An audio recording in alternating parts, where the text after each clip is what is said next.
guests to be making their way in and take a seat.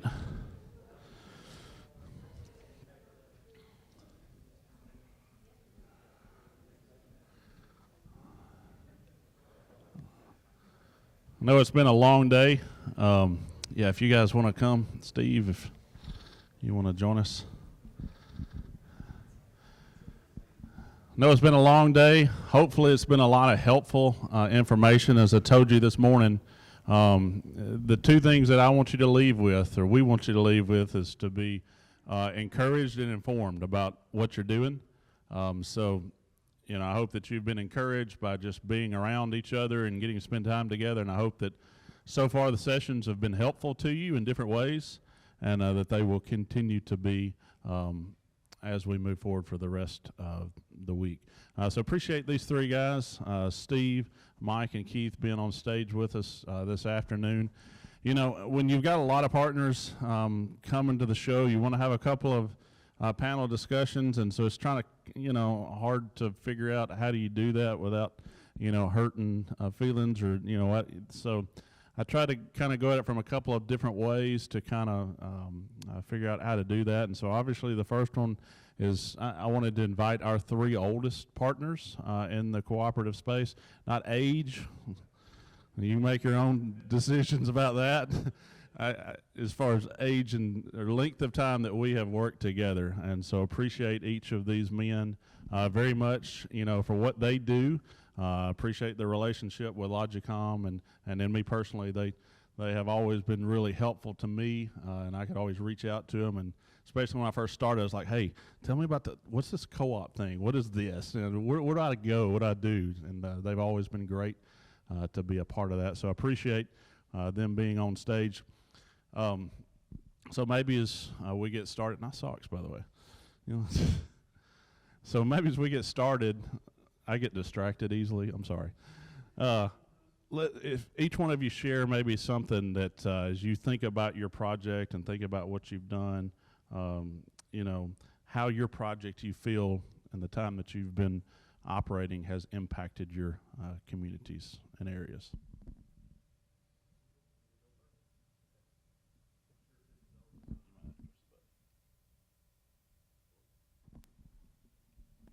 Now it's on. It's on now. Didn't have it pushed. How are y'all doing? I'm Keith Carnahan. I'm with Meriwether Lewis Electric Cooperative, and then also Meriwether Lewis Connect. That's a subsidiary we created to be our broadband, and we're also providing phone service, no TV service.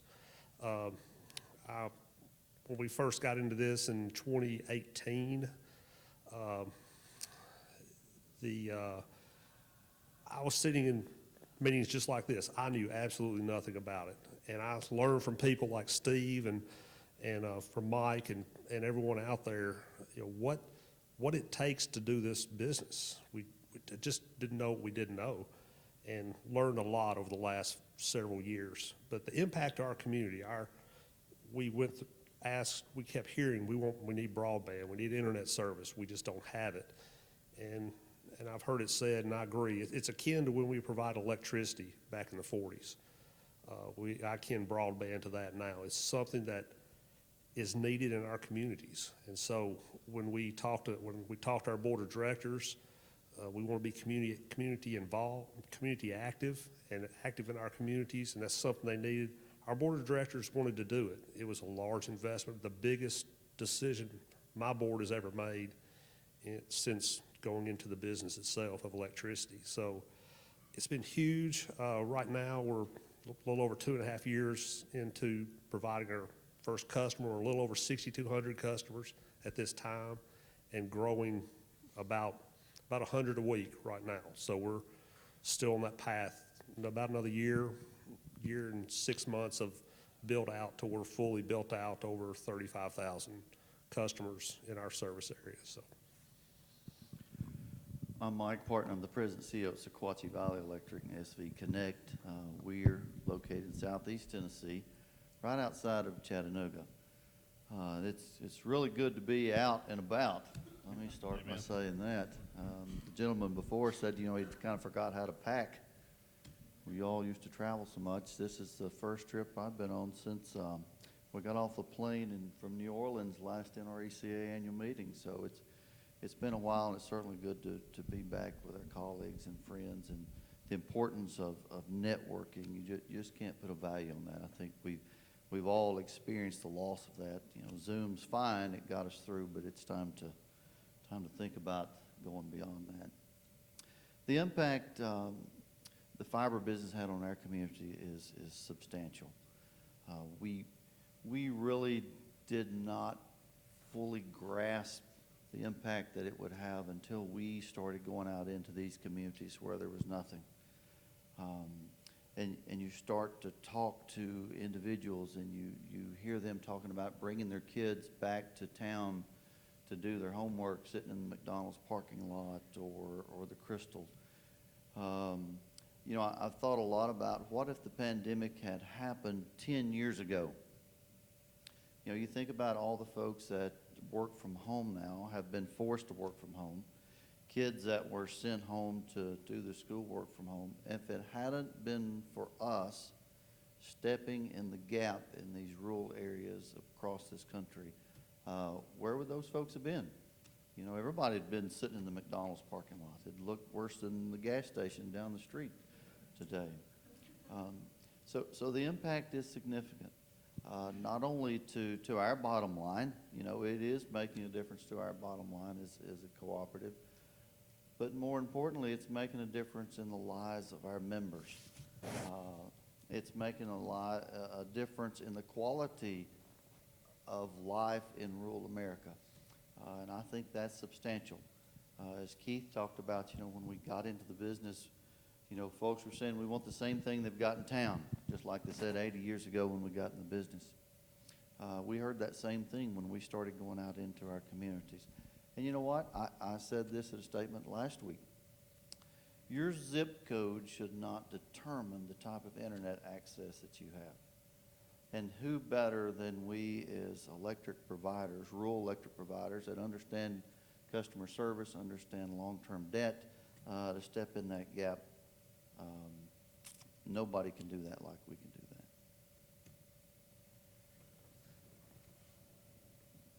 I'm Steve Foshee with Tom Bigby.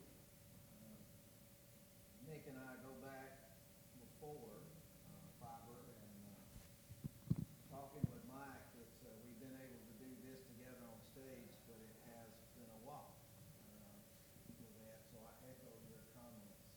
It's good to be out. Nick's question is, what's the impact of the community? We launched in January of 17. When we launched, we hired a very expensive but very good public relations firm out of Birmingham, Alabama, where we strategized how we were not only going to communicate this to our community but to the state, because we wanted to see the state pass some broadband bills that would be favorable to the cooperative world. And so we launched a campaign to communicate directly to all the legislators within Alabama. So we identified 4 key areas that we hung our hat on. And this was really February of 2017, long before the pandemic. That was education.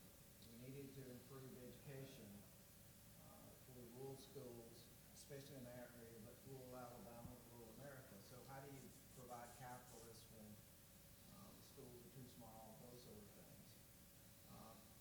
At the time, we called it telemedicine.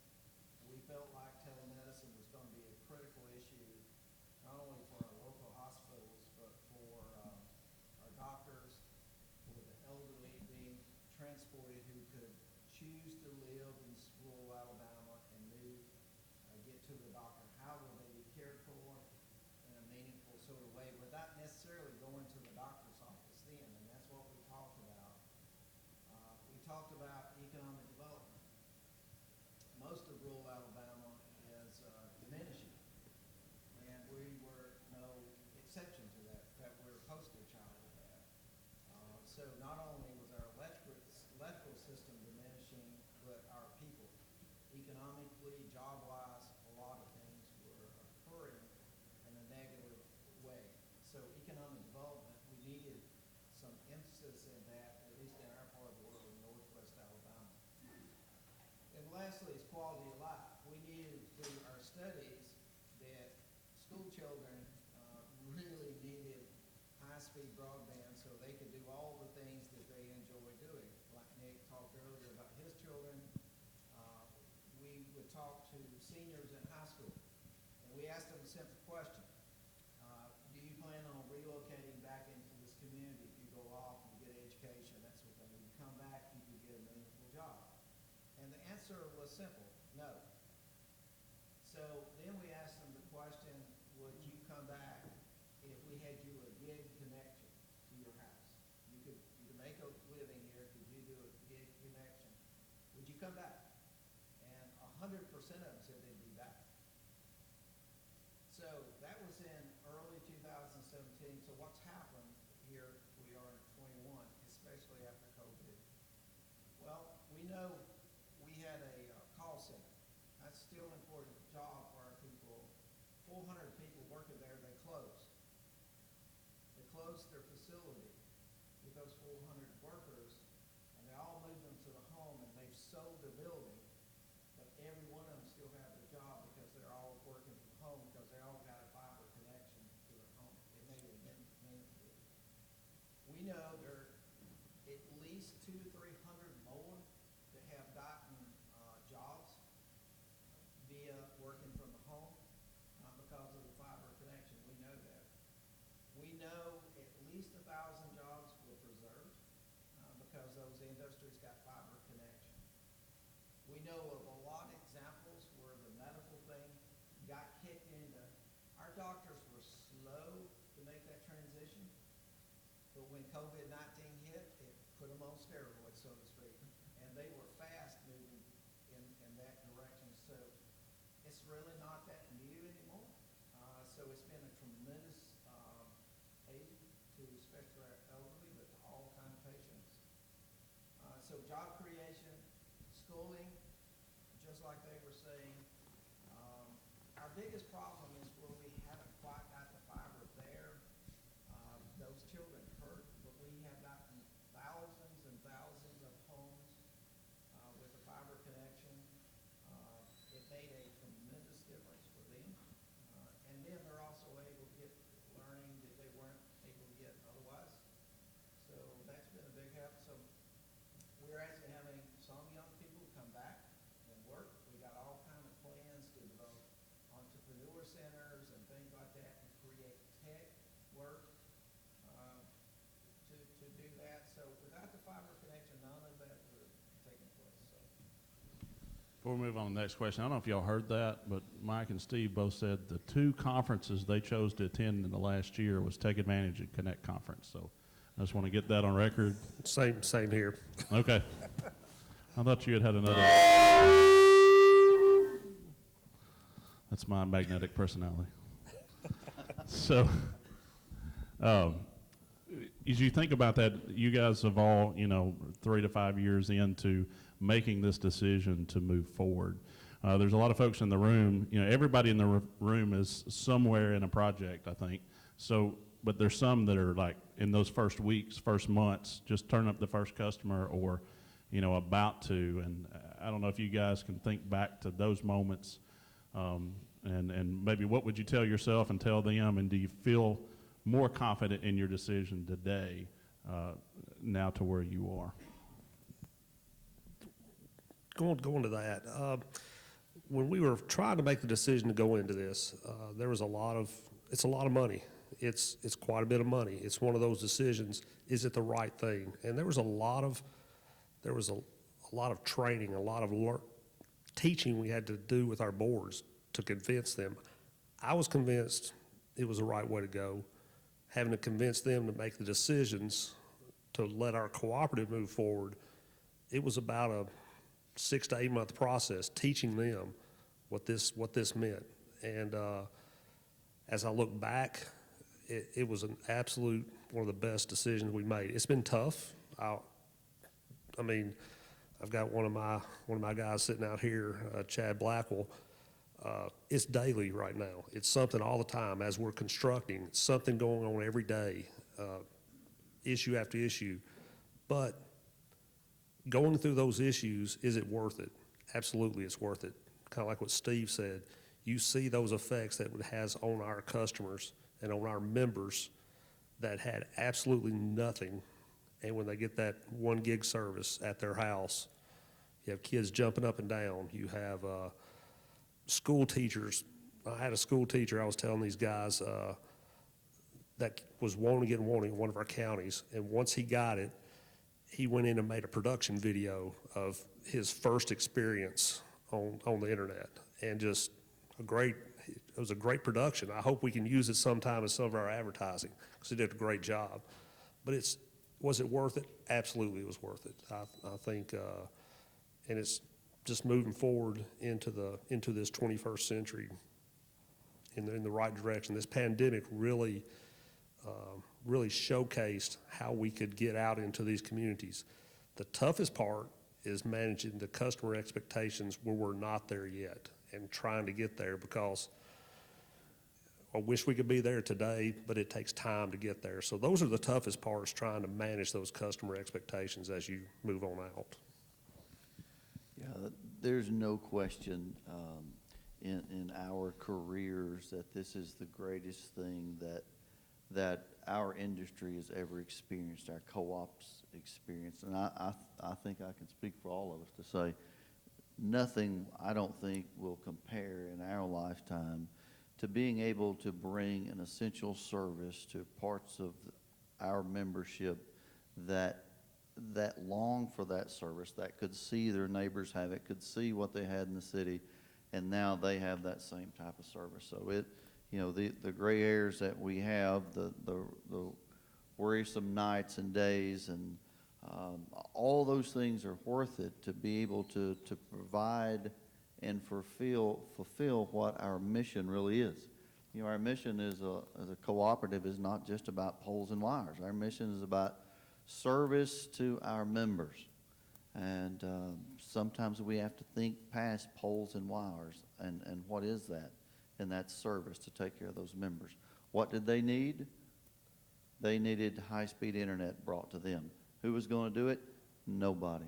The large carriers weren't going to do it. Somebody had said it earlier today that the reason high-speed internet is not in rural America is because it doesn't pencil out at the end of the day in the bottom line. There's nobody else that's going to do it but us. And so stepping up to that, I think, is probably one of the highlights of my career. I think in our case, absolutely. Trying to go back and see if I can remember what we thought at the time and then where we are now. It's described daily challenges are absolutely. What we envisioned when we began, I guess we're a little different in this respect. We're serving a lot of people who are outside of our membership now. Where we're at, we intermingle with Alabama Power. And so there's a lot of Alabama Power customers, and there's also some co-op customers of the co-op who don't want to do it. So our thought process has changed a lot to where we did have this size, and now we're going to be much bigger. And the only reason we're doing that because our phones ring off the hook saying, well, would you please come into our community and solve the same problem? And so we've had a real ethics, morality issue.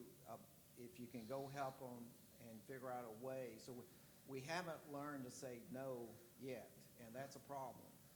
I think of a neighboring county that's actually a member of the neighboring co-op that will be doing their area, a school teacher.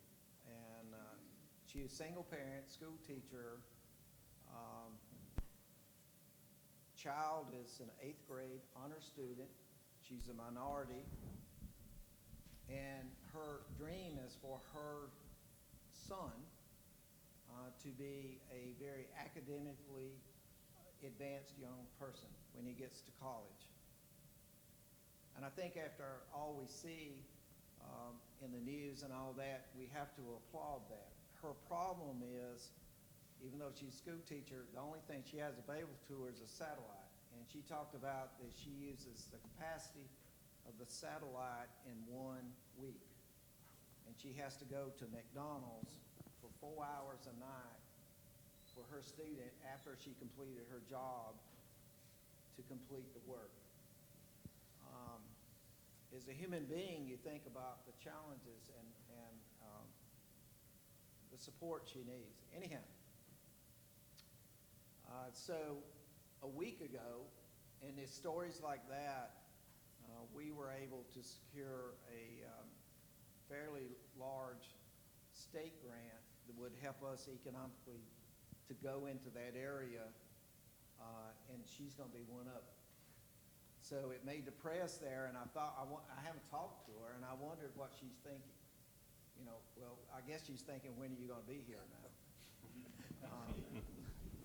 Can you be here tomorrow? Can you be here tomorrow? Yeah, can be here tomorrow. So I think about all that, the changes to life, and would we do it? Absolutely. Do I worry about bankruptcy on my heels every day? We've been net profitable for 2 years now, but I worry about bankruptcy for some strange reason every day. We pursue grants like, you know, it's the lifeblood for our whole deal, and we've got a fair number of those, which are challenges. They're huge challenges. I've been hearing co-ops walk away for some of those because of the administration, and I understand that. I say you got to be poor and ignorant like us to keep doing it, because we don't know what we're so poor we still have to do it. So there you go. You know, I'm going to add this to that. I wonder, and what I hear from co-ops talking about this all the time and getting in this business is that, you know, our heart's in this, you know, and we want to provide that service to the next mile, to the end of the mile. Do you think ever that any of the managers at Charter or AT&T or any of those folks ever sat around the table and said, you know what? You think we can get to the last mile and help that school teacher out there with their kid?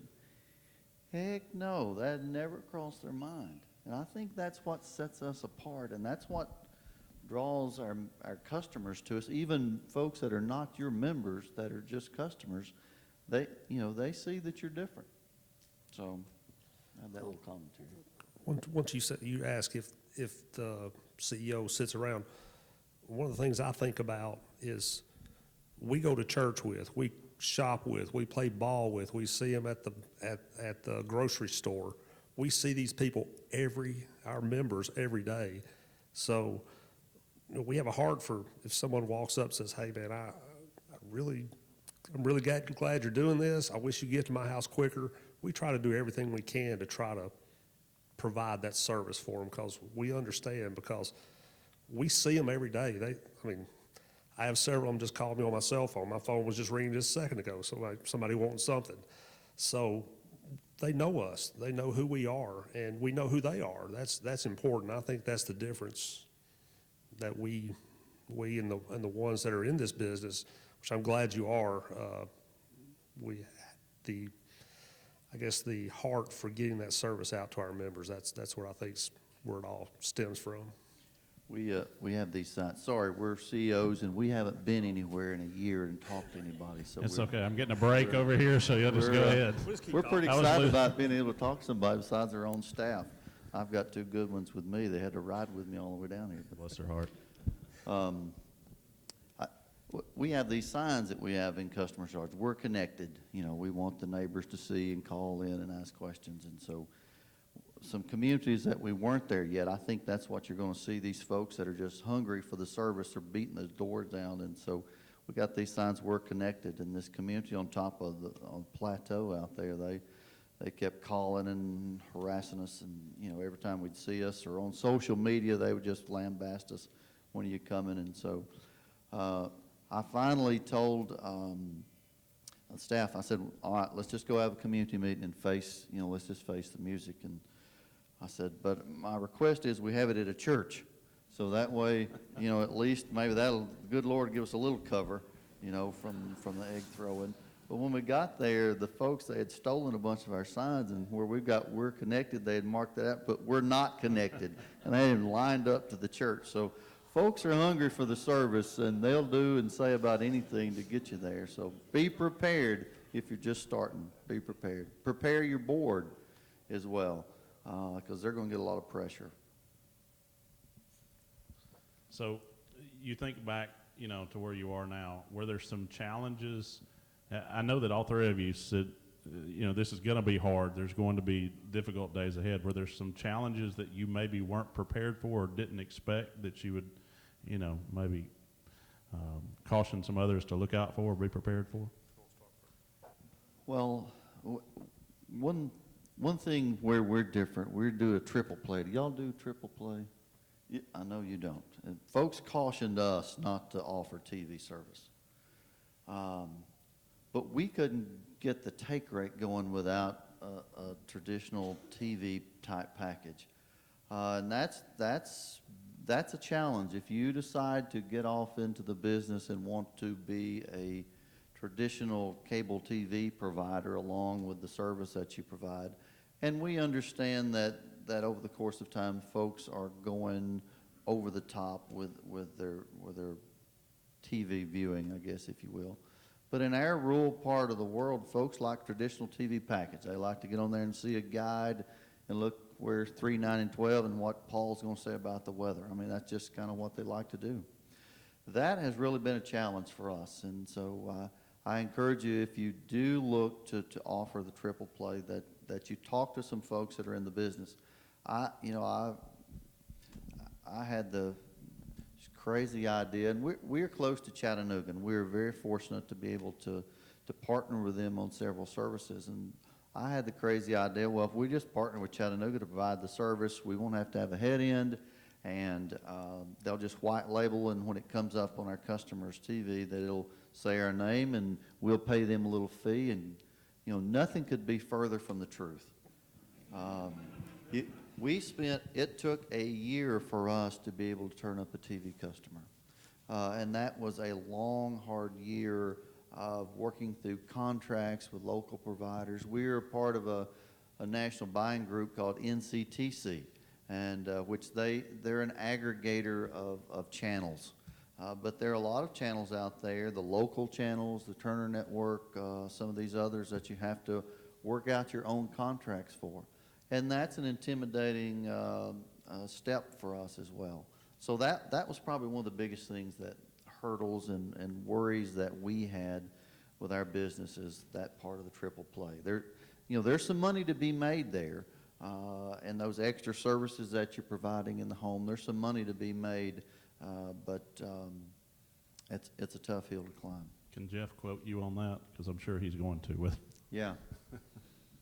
Feel free. I'm going to put a plug in here to Logicom for a second. Appreciate the conference you're putting on, and y'all are doing a great job. Once we were getting into the broadband and also the phone business, when we were interviewing people to partner with, we talked to several, and when you're porting numbers, the big thing is a customer has a provider. If they want to come to your service, they want to have the same phone number. That's porting the phone number to your service. We talked to several, no problem. So the decision to make was go with Logicom. We had no problem doing any of the phone porting until we got to 1 or 2 cities in one county and a local provider. And essentially, they cut everybody off, and we couldn't port numbers. And working through Logicom with Bobby and his group, it took us 1 year and 3 months to work out contracts to be able to port numbers. And during that time, we had to either have a new phone number, or we went through another. There was Lots of duct tape and baling wire. Lots of duct tape and baling wire to make that 1 year and 3 months work out for customers in that area, members in that area. But I'll give it to Bobby and his group. They stuck with us. I know it costs a lot of money, a lot of time, a lot of heartache on their part, but they worked with us solid for that amount of time to make sure that our service could be what we needed it to be for our members and our customers. So that was tough. It was a tough time to work through, but we worked through it. And now it's all worked out and going in the right direction, which is really good. I think in our case, while we knew it was going to be difficult, it was more difficult than we thought. In the sense that when we went after these grants and that sort of thing, we have 5 different agencies that we've gotten grant funds from. And if you think about, they all have different rules, and it's scattered out in a hodgepodge sort of way across our system. So there's a tremendous number of compliance issues and things like that. The session before, when it talking about all of these FCC compliant issues, I'm almost at the point now, somebody's going to walk in and tell me about a new compliant issue that we haven't ever heard of before and we haven't obviously done.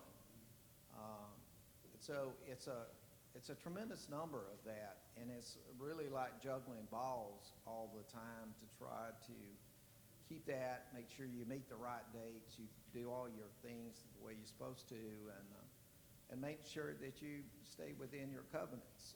And that's been a lot more complex than I would have imagined, even though we thought it was going to be bad. And on the front end too, we, you know, our providers, you know, SCDC's here and NISC and CSA's here, you know, working with them, you know, that it was new territory for our providers as well as us as electrics have, you know, done the same thing for many, many years. But, you know, and they all stepped up to the plate as well and worked through these hard struggles with us to be able to provide this other service. So was there anything that maybe wasn't as bad as you thought it would be? Steve, you want? Yeah, we based our economic model on 30% take rate. I think it was 30%. We served a number of cities, and I'd have to set and figure, because we're up to between 11 and 12,000 customers now, and like you're growing about 400 a month.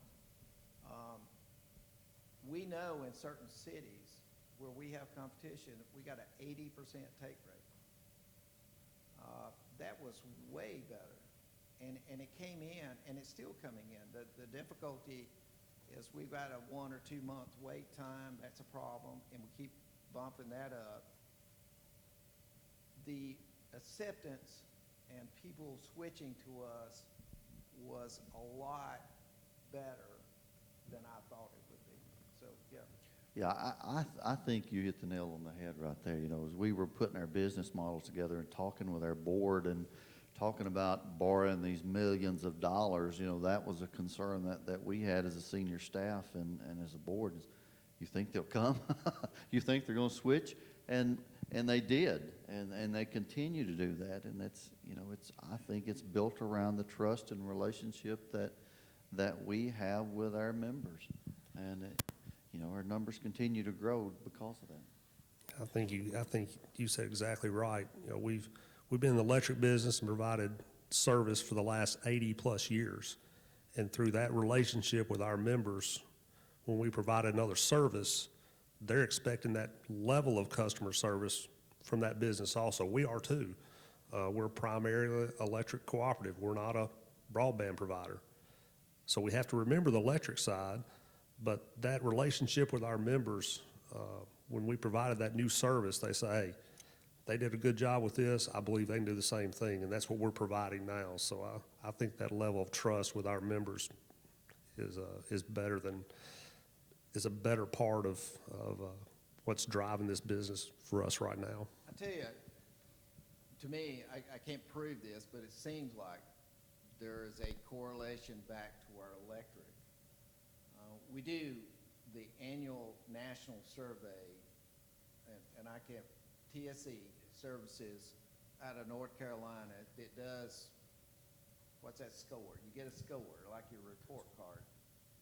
Is that, Satisfaction index. yeah, something like that. Everybody should know that. I mean, it's the national standard that I can't remember. And so you get a score. And we've had that score within a point. It's went up a point. Just about stays the same score, what I'm saying is, for a while. And when we really penetrated broadband to our membership, and it's the membership that's scoring us on that, so we're about to do it, I think this fall, on the broadband. But on our membership score, last year, we went up 6 points. And if you know that scoring system, if you go up 6 points, I mean, they think you're cheating. Yeah. I mean, it's kind of like going to school and they're cheating because you couldn't score it. And the only thing that really changed, if you look at our performance on the electric, it stayed pretty much the same.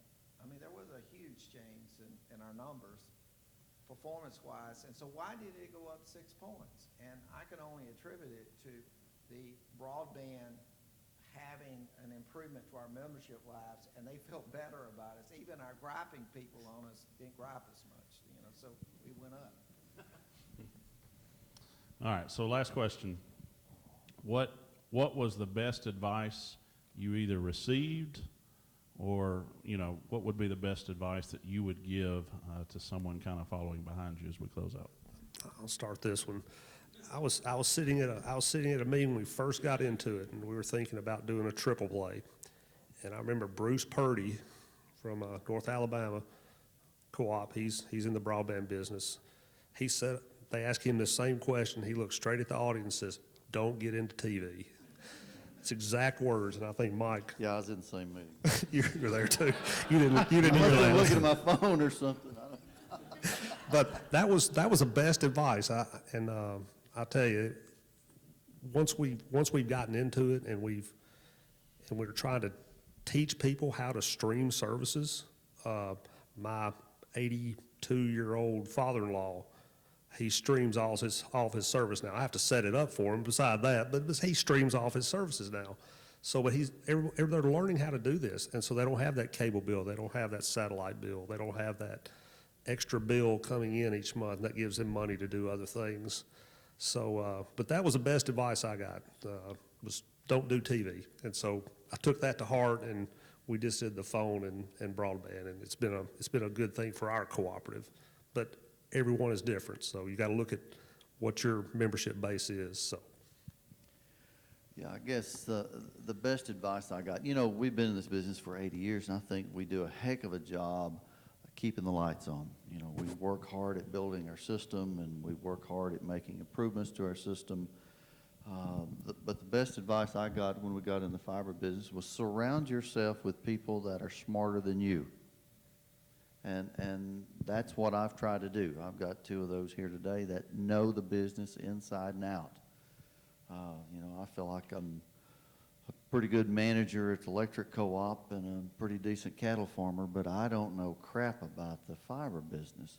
But I think with a team, if you surround yourself with people that know more than you do, and have the same passion for service, your business will be successful. And that was the best piece of advice, and that my board chairman gave me that piece of advice. To surround yourself with people that are smarter than you in this business. Early on with our project, and I talked about that, we divided ours like an apple pie into slices. And just like you were describing your board, it took a lot of conversation, months, on our board's part to launch. And the way we launched is we took the easy fruit first. And if we were going to meet our matrix, our numbers, then they would consider the next phase. So after months of discussion, they launched the first phase, approved that one. When we got about 4 months into it, had our numbers, and then it took a minute and a half for them to approve the second phase, and then the third phase took 30 seconds. And I don't know what phase we're on now. They don't even want to talk about it. Just go do it. But I heard this advice, and it was from some of our counterparts in Missouri, because Missouri was out there on the broadband long ahead of us. And they were sitting at a table, it was a co-bank meeting, and we were talking about that, and I talked about our game plan on how we had to drive numbers. And I remember two looking at me and said, "Are you insane? Do you know what you're going to create to get your number? You're going to increase customer expectations that you're not going to be able to meet, and it's going to put a tremendous amount of pressure on you and your entire staff." And I thought about that, and I looked at them, and I knew they were right. Because you can tell when somebody tells you something, you know they're right. You don't know why, but you know they're right. But we still had to drive the numbers. And about, 8 months into our project, I knew exactly why they said what they did, because the more we had publicity, the more expectations, and it's hard to meet consumer expect of getting it out to their house. So anyhow, if you can lower that and still build it and drive your numbers, you're a genius. That's true. Under promise, over deliver, right? That's right. That's right. Well, guys, we really, really appreciate your time and your thoughts and sharing those with us this afternoon and doing this for us. So let's show them our appreciation, if you don't mind.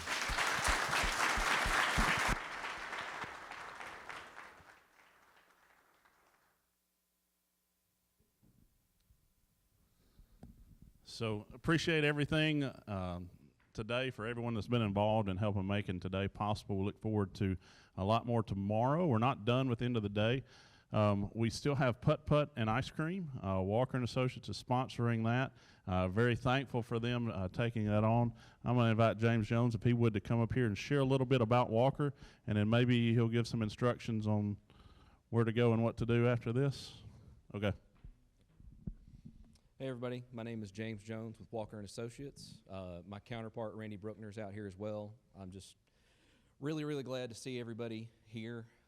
I've been cooped up in the house for way too long, and I miss seeing a lot of y'all that I haven't seen in a long time. Just a little bit about Walker. We resell, the kind of the way I put it to somebody that asked me on the street when I try to describe what I do, is Walker sells everything that makes the internet happen, from fiber, routers, anything you can think of, from the office all the way to the house. I can't keep track of every manufacturer we resell. If somebody asks me if we resell something that makes the internet happen, I say yes, and then I figure out what manufacturer it is that we represent. So we are pleased to be here. I really appreciate the Logicom guys bringing us in, and just really happy to be out in front of customers again. So we'll do our putt-putt and ice cream event across the hall. I'll go ahead and make sure the doors are open over there. We've got 4 putting mats that are set out, and we've got putters and golf balls available. We'll have some sort of prize for first place. I'll try to get one for second place as well, and we'll just kind of have fun with it. You know, this is not meant to be anything that's highly competitive, but if y'all want to make it competitive, that's okay with me. Are you Right. guys taking bets? I can set odds if we need to, but I'm not competing, so we'll let y'all handle that. You good? Thank you, sir. Even if you don't want to, putt-putt, there's plenty of ice cream. There's ice cream, so that's really the reason we're all going. All right, so again, thank you for a great day. Have a great evening. We'll see you again in the morning. Go enjoy putt-putt and ice cream, and then after that, feel free to enjoy your evening. Thank you.